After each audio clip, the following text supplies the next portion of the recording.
nome é Dulce Otero. Estamos aqui começando o nosso programa no Estúdio CAF RJ. Hoje o tema é o dilema do mundo conectado em redes e como isso vem impactando a sociedade. Para discutirmos sobre esse assunto, convidamos para o nosso estúdio um engenheiro formado pela PUC e ex-diretor da IBM, Antônio Sérgio Covas Pereira. Boa tarde, Covas. Mais uma vez, bem-vindo. Boa tarde, Dulce. Prazer ter você aqui. Eu estava me lembrando de que nós somos de uma geração que foi contemporânea do primeiro cérebro eletrônico, aquele que ocupava uma sala inteira na PUC-RJ. Então, eu fiquei me perguntando e gostaria que você comentasse sobre isso. Você imaginava, ou naquela época imaginou, o que aconteceria com a evolução da cibernética e o advento das novas tecnologias? Bom, boa tarde, Dulce. É um prazer estar aqui com vocês. E, realmente, naquela ocasião onde o primeiro computador foi instalado lá no campus da PUC, naquele momento a gente não tinha uma noção de tudo mais que se seguiu, né?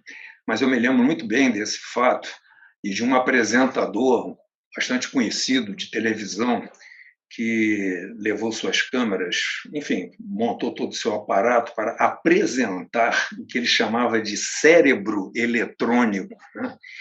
E ele, com gestos teatrais, né, chegou no final e câmeras e microfones à disposição do cérebro eletrônico, né? Quer dizer, foi uma coisa assim, bombástica, como se o computador saísse conversando com ele e tudo mais, né? Mas isso dá a medida do desconhecimento que sempre existiu em torno da tecnologia. A tecnologia, naquele tempo, era uma arte, uma obra de poucas pessoas. E o que nós estamos vendo de lá para cá é a popularização da tecnologia. A tecnologia caiu no gosto popular. As pessoas hoje conseguem visualizar os benefícios que ela trouxe e os malefícios da mesma medida, porque tudo que o homem produz tem o seu lado positivo e tem o seu lado questionável, né? E então nós vivemos um tempo de uma velocidade cada vez mais exponencial na produção de conhecimento, né? Aquele cérebro eletrônico que a gente acabou de falar, ele tinha uma memória e uma capacidade que qualquer celular hoje em dia nosso supera algumas milhares de vezes o que aquele computador tinha, né? Então, o produto desse poder computacional bruto e das ferramentas de investigação e, principalmente, de colaboração entre os pesquisadores, está levando o ambiente a uma produção de conhecimento realmente ímpar, né? E difícil de dar conta, né? Mas não que todas as tecnologias irão emplacar, né? Há uma seleção natural dentro delas que somente vingará as que forem escolhidas pelo público consumidor e que demonstrarem o seu potencial. Então, realmente, é um tempo muito estimulante esse que nós estamos vivendo, de transformações muito rápidas e que requerem de nós, usuários e seres humanos, uma adaptação praticamente no mesmo diapasão. Realmente, você está comentando um aspecto interessante dessa vertiginosa rapidez das mudanças, né? E da quantidade de alternativas tecnológicas que surgiram, né? Hoje a gente vê que temos os robôs, né, que estão fazendo tudo, temos a internet das coisas nas casas, temos drones fazendo delivery, né? Então, temos de tudo, né? robôs fazendo diagnósticos de saúde, serviços jurídicos, escrevendo textos, fazendo música. Então, realmente, o mundo está todo virado, né, pela tecnologia, pela roupa. E isso é muito impactante, né? E algumas coisas, como você bem disse, acho que ficam, e outras talvez serão descartadas também com o tempo. Mas eu queria lhe perguntar uma coisa que me parece muito significativa, e que é um tema central da nossa entrevista hoje, que é: alguma vez lhe ocorreu viver num mundo totalmente conectado em rede e com o protagonismo, né, o impacto das redes sociais na vida das pessoas? Ao longo da minha vida profissional, dentro de uma empresa de tecnologia, onde a tecnologia, a cada 2 ou 3 anos, ela significava uma ameaça de morte para a própria empresa, porque produtos novos eram lançados por um preço reduzido, né? É uma das poucas indústrias do mundo que trabalham com custos declinantes e, portanto, você tinha que internamente gerar soluções para sobreviver devido ao seu próprio produto, né? Então, isso fez com que a empresa sempre buscasse passar para os funcionários essa medida que nós, na espiritualidade, chamamos de devenir, de que tudo passa. De nós, como funcionários, não estarmos apegados a um status quo, a um cargo, porque todos nós aprendemos na prática que 2 ou 3 anos depois a coisa toda tinha que mudar em nome da própria sobrevivência e manutenção dos empregos. Então, nesses seminários onde os executivos recebiam informações de tecnologias que ainda estavam por vir, a gente foi aprendendo a dar uma levantada no véu e olhar um pouco as coisas que viriam, né? Então, desses seminários, eu pude ver, por exemplo, código de barra, optical recognition character, quer dizer, reconhecimento pelos olhos, os computadores pessoais, todas essas coisas nos foram apresentadas com alguma antecedência.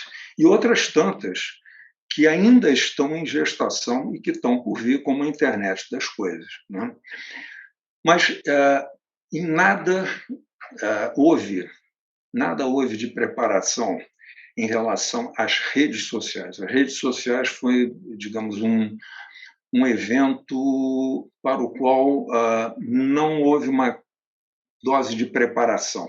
Aconteceu de uma forma bem espontânea, como uma explosão, como uma necessidade latente, existente, e que, de repente, veio à superfície e veio com muito ímpeto, né? E com muito sucesso, e, portanto, e com muitos perigos. Tudo isso veio junto, né? E é uma coisa, digamos, existente na vida de todas as pessoas, nesse momento, no planeta. Todo mundo se vale desse recurso, né? E o que nós temos que aprender é a conviver com isso. Como eu disse anteriormente, tudo que nós criamos tem o seu lado bom e o seu lado ruim. As redes produzem resultados muito significativos, né? Na educação, em todos esses aplicativos que você citou. Às vezes, até mesmo na questão da solidão das pessoas, do distanciamento delas, preenche um lugar importante. Agora, nós sabemos que, tanto quanto um remédio ou uma vacina, tudo tem que ter a sua dose. Qualquer coisa a menos não faz efeito, qualquer coisa a mais pode intoxicar. Então, eu vejo as redes sociais hoje, o grande perigo que elas possam ter, ou, digamos, não perigo, mas o grande desafio que elas nos trazem é que nós consigamos aprender a ter uma certa equidistância, sabermos controlá-la. Porque se nós não controlarmos, elas nos controlarão. Então, eu entendo que você está dizendo que há um risco maior, que é o da ultraexposição às redes sociais, né? Você considera que isso seria o maior desafio, digamos, das redes sociais para os jovens de hoje? Eu acho que esse, digamos, é um subitem. Eu acho que o item principal seria realmente todos nós, não só os jovens como nós aprendermos a controlar o instrumento e não nos deixarmos ser controlados por ele, né? Quando nós entrarmos na rede, nós termos um objetivo, sabermos o que nós estamos buscando, realizarmos essa busca, complementarmos e sairmos. A rede pode ser tão viciante quanto o fumo, quanto a bebida, quanto o jogo, quanto o sexo. São todas elas atividades que podem sequestrar qualquer um de nós. E as redes também. Haja visto, eu acho que os perigos da rede social foram perfeitamente ilustrados num documentário que esteve em exibição, deve estar no Netflix, pelo final de ano, chamado O Dilema das Redes Sociais, que é um documentário com entrevistas com executivos dessas empresas, pessoas que participaram do desenvolvimento dessa ferramenta e que hoje sofrem pessoalmente das mazelas que a sua criação trouxe, né? Todos os executivos, inclusive o do Facebook, eles se impõem uma abstinência, um período de abstinência, uma quarentena, tamanha o dano que ele sente que essa superexposição, que essa superutilização traz. Então,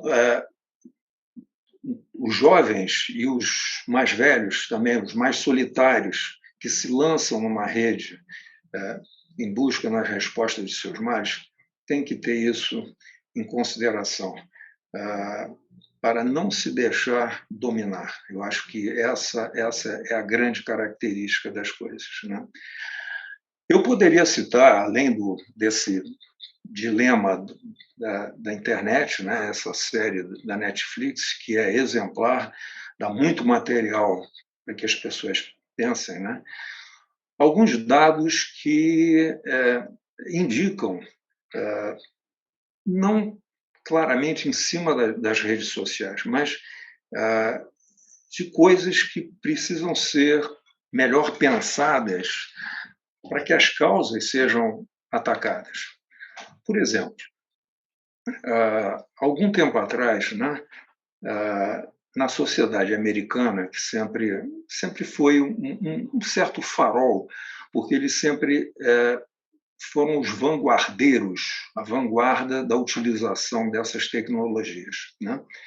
Então, a expectativa de vida nos Estados Unidos, ano após ano, né, sempre crescia. Sempre os nascidos naquele ano tinham uma expectativa de vida maior do que os nascidos no ano anterior e assim sucessivamente.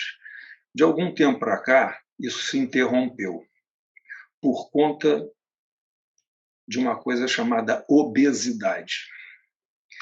A obesidade, a explosão da obesidade foi capaz de interromper esse ciclo de crescimento da expectativa de vida.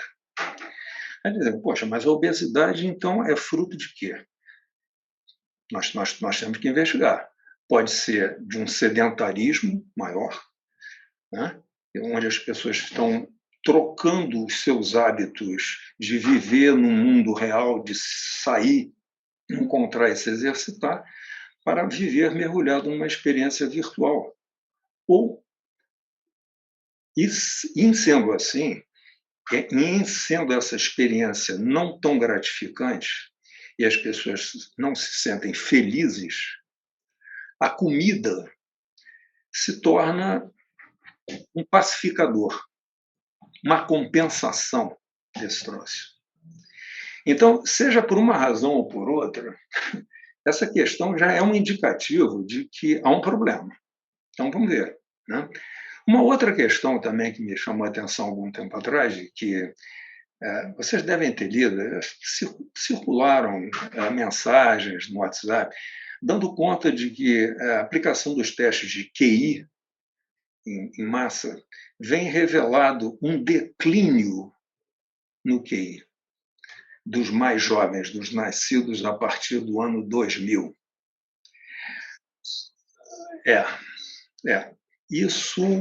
Isso é uma questão bem profunda. Você acha que haveria algum antídoto, por assim dizer, para os efeitos negativos dessa exposição, dessa dependência de muitos? Acho que tudo isso que você está comentando, realmente, a obesidade é um problema seríssimo nos Estados Unidos, né? Eu estava justamente lendo um livro agora do demógrafo comentando justamente isso. A gente fica até assustado de ver, né, que a expectativa de vida que vinha se desenvolvendo, de repente parou, né? E até houve uma regressão. Então, a gente sabe que a transformação social é imensa e que todas as coisas estão conectadas às outras, né? Então, vocês, agora há pouco comentando, você disse, na espiritualidade, isso se chamaria devenir, né? Isso que vai vindo e não há controle e é um dia após o outro. Então, eu me perguntaria, seria a espiritualidade um antídoto para esses efeitos negativos? Como é que você vê? Como a gente poderia se equilibrar dentro desse mundo tão conectado e com tantas coisas novas acontecendo e explodindo nas nossas cabeças? Bom, aí eu creio que sim, pelo seguinte, a gente também aprendeu, no âmbito da espiritualidade, que existe uma grande diferença entre conhecer e saber. O conhecimento nós adquirimos através de uma leitura, de uma palestra, enfim, nós interiorizamos um fato, uma possibilidade. Nós tomamos conhecimento de alguma coisa nova. Mas, no entanto, aquilo ali só será incorporado ao nosso ser, nós só saberemos quando nós pusermos esse conhecimento em prática. Quando nós tivermos passado da fase de olhar as consequências daquilo nos olhos, no sorriso, nas lágrimas de quem sofreu, de quem teve exposição para aquele fato. Ou seja, a experiência real é a coroação de todo o nosso conhecimento. Então, trazendo isso para a questão das redes sociais, as redes sociais eu vejo o uso da internet, não só das redes sociais, mas do uso prolongado da internet, eu vejo como um grande abastecedor de conhecimento. Agora, a sabedoria, ela vem da realização das experiências, das realizações práticas da experiência. Então, eu acho que a fórmula não existe. A fórmula não existe, não. Existe, mas cada um terá que determinar o equilíbrio correto do abastecimento de informações e da sua realização prática. Eu vejo muitas vezes pessoas com as minhas relações, eu estou muito cansado, e chego no final do dia com uma sensação vazia. Então, o que muitas pessoas fazem? Elas ficam no WhatsApp, nas redes, se abastecendo de informações, todas elas que produzem uma indignação ou uma revolta, só que 2 minutos depois chega uma outra mensagem que causa uma outra indignação e a pessoa vai surfando nessas indignações e alegrias, sem tomar qualquer ação real sobre cada uma delas. Então, no final do dia, estabelece assim, um sentimento de frustração, porque a pessoa está cansada, porque a adrenalina subiu e desceu, foi lá, para cima e para baixo, e a pessoa não fez literalmente nada. Então, é isso que eu estou tentando passar, é a necessidade de, sim, tem que haver um mundo real com o qual a gente se conecte, com o qual a gente continue a nossa humanidade. Eu acho muito interessante isso que você comentou, que é verdade. Né? É como se todos estivessem se distraindo o tempo todo, mas o que é mais importante, pelo menos para nós, né, que acreditamos, né, na necessidade do desenvolvimento espiritual, né? Aí, o trabalho de expansão da consciência parece que ele não acontece. Né? Quando você está simplesmente assimilando informações, e como você disse, dentro de um bombardeio, né, que leva você para múltiplas emoções, mas não necessariamente amplia a sua percepção, ou seja, amplia o seu estado de consciência. Né? Eu queria lhe perguntar como você vê as perspectivas que as mídias oferecem em termos de duas coisas: liberdade individual e educação. Gostaria que você falasse um pouco da sua percepção sobre esses dois aspectos. Bom, eu costumo vincular o conceito de liberdade para meu consumo próprio eu tento vincular ele a um instrumento. O meu instrumento de aferição é o seguinte: o meu grau de liberdade é diretamente proporcional às alternativas, às escolhas, ao número de opções que eu tenho. Então, se eu tenho apenas uma opção a seguir, eu não sou necessariamente livre. Se eu tenho duas, se eu tenho três, o meu grau de liberdade vai aumentando. Então, eu acho que a nossa liberdade ela é exercitada e ela é praticada através das escolhas que nós fazemos. E quanto mais opções nós tivermos para escolher, mais livre nós seremos. Então, eu creio que essas opções que estão chegando são nossas opções ou são opções servidas por terceiros? E é nesse ponto que reside alguns perigos, né? Perigos até esses declarados nesse documentário que nós acabamos de citar anteriormente, do dilema da internet, pelos desenvolvedores desses produtos, que eles realmente buscavam influenciar o mais profundamente possível as escolhas das pessoas, né?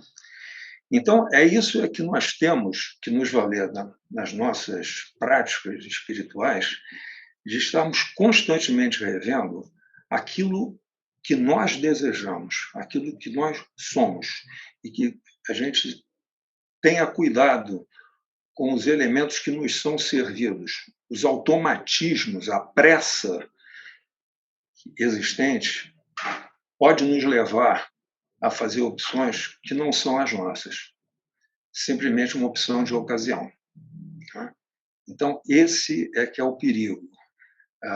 Na minha opinião, é que a gente busque cada vez mais opções para podermos exercer melhor a nossa liberdade e que a gente faça uma triagem criteriosa nessas opções e se assegure de que elas são as nossas. A gente decide. Então, você veria como o binômio liberdade e responsabilidade nesse mundo em que vivemos atualmente?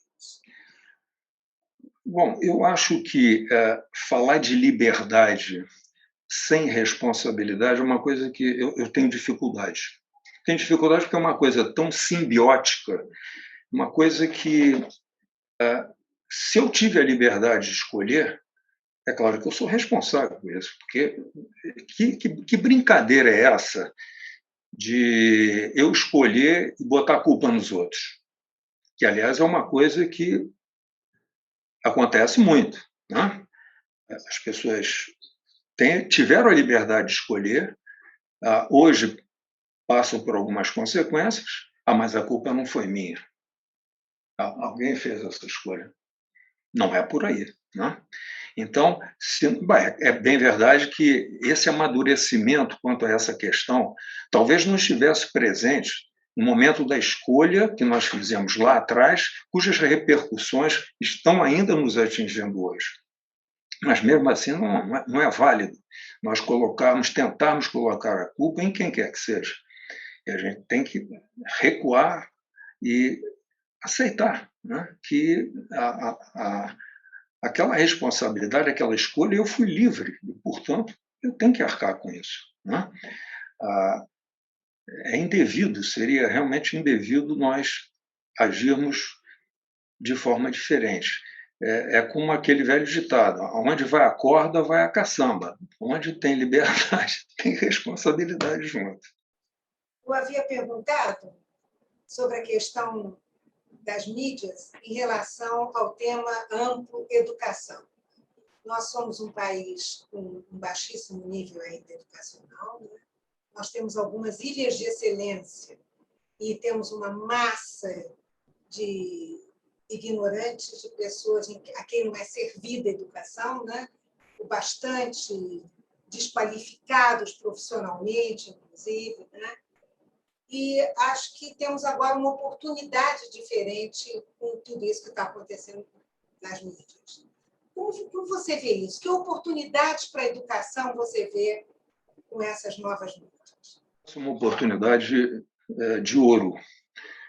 Realmente é uma ocasião, uma das raras ocasiões onde nós podemos dar um salto significativo no enfrentamento do analfabetismo e na capacitação das pessoas. Agora, de novo, eu acho que tudo isso tem que ser pensado e executado olhando o lado real e prático das coisas. Uma aula à distância não deve substituir um laboratório. O laboratório deve acontecer para que esse conhecimento, então, se transforme em sabedoria, numa experiência prática real.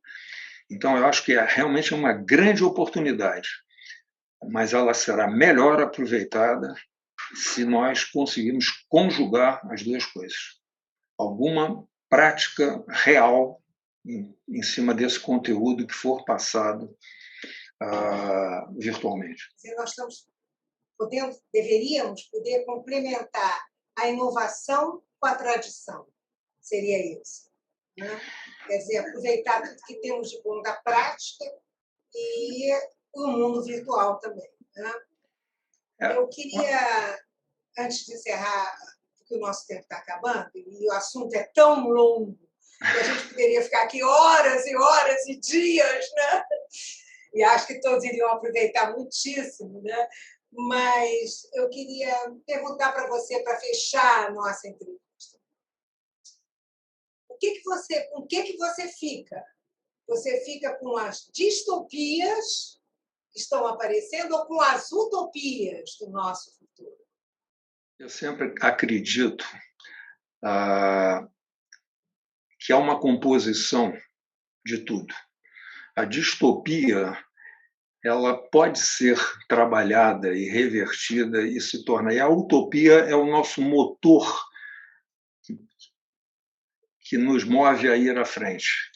E as distopias criadas com a busca dessa utopia, elas serão aplainadas e nos colocarão em ordem de marcha para uma nova utopia, e assim vai. Eu acho que não é uma questão de tradição, é o nosso modelo.